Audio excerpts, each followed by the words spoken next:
بسم اللہ الرحمن الرحیم۔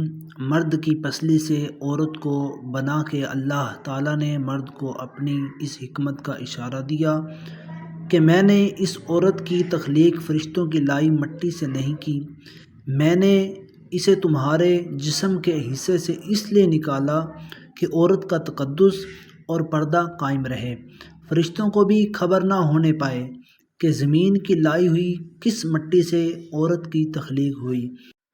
یعنی عورت کے تقدس کی حد تو دیکھیے کہ فرشتوں سے بھی اس کی بناوٹ کا پردہ لازمی قرار دیا گیا، اور پہلی عورت اس مرد کی پسلی سے نکلی جس کی وہ منکوحہ کہلائی۔ اب بات آتی ہے پسلی کی۔ عورت پسلی سے ہی کیوں نکلی؟ کیا ٹیڑھا پن وہیں سے ملا نہیں؟ یہاں بھی حکمت سے خالی بات نہیں ہے۔ انسانی جسم میں دل اور بہت سے نازک حصے پسلی کے پیچھے چھپے ہوئے ہیں، یعنی پسلی ایک ڈھال ہے ان نازک حصوں کے لیے۔ تو اللہ پاک نے عورت کو پسلی سے نکال کے یہ نہیں بتایا کہ عورت میں ٹیڑھا پن ہے، بلکہ اس عورت کو پسلی سے نکال کے یہ نہیں بتایا کہ عورت میں ٹیڑھا پن ہے، بلکہ اس عورت کو پسلی کی تخلیق کر کے یہ بات سمجھا دی کہ عورت وقت بڑھنے پہ ڈھال بھی بن سکتی ہے۔ حضور پاک صلی اللہ علیہ وسلم صحابہ کی محفل میں جلوہ فرما تھے کہ ایک شخص حاضر ہوا اور عرض کرنے لگا، یا رسول اللہ صلی اللہ علیہ وسلم، کوئی ایسا مومن بھی ہے جو جہنم میں رہے گا؟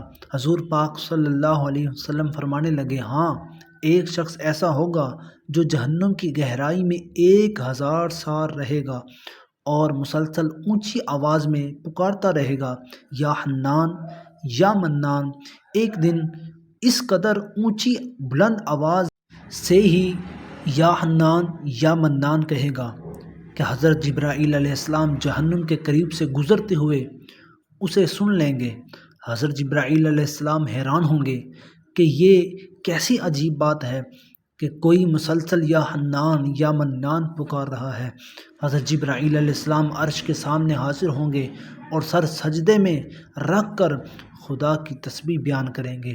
اللہ فرمائے گا، اے جبرائیل علیہ السلام، سر اٹھاؤ۔ جیسے ہی حضرت جبرائیل علیہ السلام سر اٹھائیں گے تو اللہ فرمائے گا کہ بتاؤ جبرائیل علیہ السلام، کیا عجیب دیکھا آج تم نے؟ حضرت جبرائیل علیہ السلام عرض کریں گے، اے ہمارے رب، میں نے جہنم سے آتی ہوئی ایک آواز سنی ہے جو کہ گہرے گھڑے کی سی لگ رہی تھی، کوئی پکار رہا تھا، یا حنان یا منان۔ اللہ فرمائے گا، اے جبرائیل علیہ السلام، جہنم کے دور کے مالک کے پاس جاؤ اور اسے کہو کہ جو بندہ یا حنان یا منان کی صدا لگا رہا ہے اسے جہنم سے نکال کر تمہارے حوالے کر دیں، پھر اسے میرے پاس لے آؤ۔ حضرت جبرائیل علیہ السلام جہنم کے دروازے پر تشریف لے جائیں گے، دروازے پر دستک دیں گے، مالک باہر آئیں گے، حضرت جبرائیل علیہ السلام انہیں اللہ پاک کا حکم سنائیں گے، حکم سن کر مالک جہنم کے اندر جائیں گے۔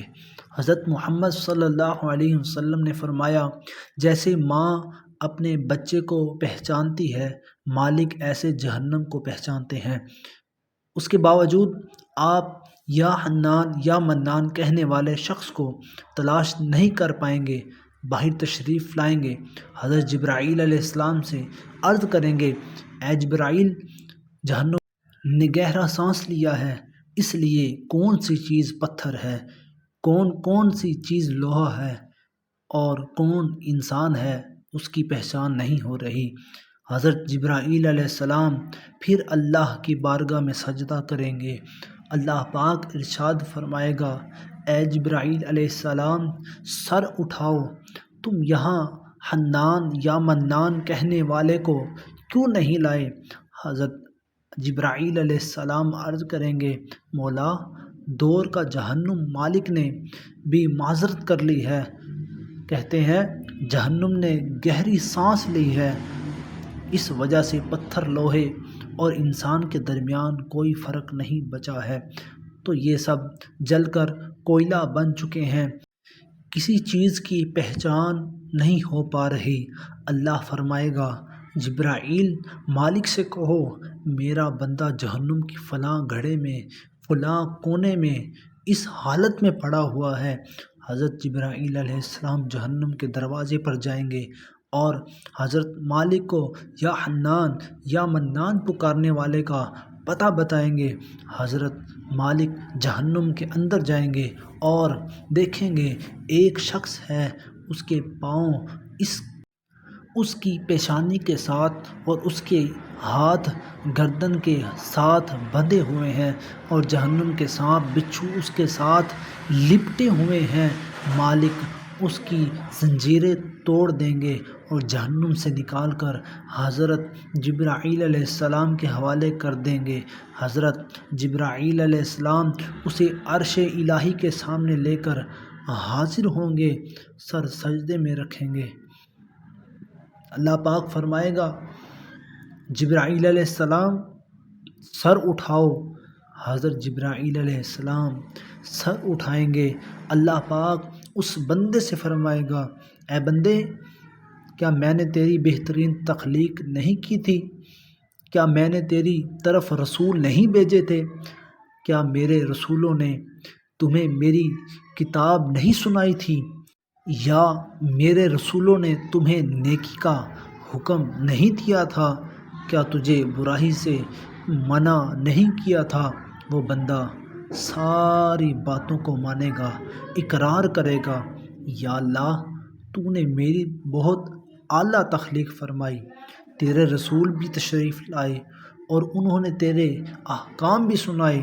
اللہ پاک فرمائے گا، فلاں فلاں گناہ کیوں کیا؟ وہ عرض کرے گا، یا اللہ، میں نے اپنی جان پر ظلم کیا، جس کی سزا میں مجھے جہنم میں ڈال دیا گیا۔ اے اللہ، اس کے باوجود میری امید نہیں ٹوٹی، مجھے تیری رحمت سے امید تھی، میں یا حنان یا منان پکارتا رہا، مولا تو نے مجھے اپنے فضل سے جہنم سے نکالا ہے، یا اللہ مجھ پر رحم فرما۔ اللہ پاک فرمائے گا، اے فرشتوں، گواہ ہو جاؤ، میں نے اس پر رحم کیا اور اسے معاف کر دیا۔ ناظرین، آئیے اپنا اپنا محاسبہ کرتے ہیں کہ ہم میں کوئی ایسا ہے جو کہہ سکے کہ میں اپنے ایمان کا حساب کر سکتا ہوں؟ اپنی اپنی گریبانوں میں نظر ڈالیں، کوئی ایسی خوبی جس پر ہمیں یقین ہو کہ ہمیں دوزخ میں نہیں ڈالا جائے گا۔ ہزاروں سال کی عبادتیں بھی رد ہوتی دیکھی گئی ہیں، تو بس اللہ سے دعا کرتے ہیں کہ اے اللہ، ہم جانتے ہیں کہ اگر ہمارے ایمان کا سخت حساب لیا گیا تو یقیناً ہم نہیں بچ پائیں گے، ہم بے حد گناہ گار ہیں، لیکن اے اللہ، ہم تیری رحمت کا سوال کرتے ہیں، ہم سے حساب اپنے عدل و انصاف پر نہ لینا، بلکہ ہم پر اپنی رحمت اور عطا کا سایہ رکھنا۔ اے اللہ پاک، ہماری دعا کو قبول فرما۔ قیامت کے دن جب لوگوں کے ایمان کا حساب و کتاب ہو رہا ہوگا، پر کچھ لوگ ایسے ہوں گے جن کو اللہ تعالیٰ بغیر حساب کی جہنم میں بھیج دے گا۔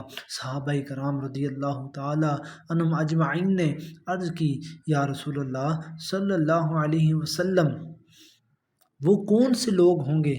نبی کریم صلی اللہ علیہ وسلم نے فرمایا، ظالم حکمران، وہ تاجر جو جھوٹ بولتا ہو، وہ بوڑھا شخص جو زنا کرتا ہو۔ نبی کریم صلی اللہ علیہ وسلم نے فرمایا، جس شخص میں یہ تین عادات پائی جائیں وہ جاہل ہے، جو سننے سے پہلے ہی جواب دینا شروع کر دیتا ہے، بات کو سمجھنے سے پہلے ہی جھگڑا شروع کر دیتا ہے، رکھنے کے باوجود فیصلے شروع کر دیتا ہے۔ اللہ پاک ہم سب کو نیک عمل کرنے کی توفیق عطا فرمائے۔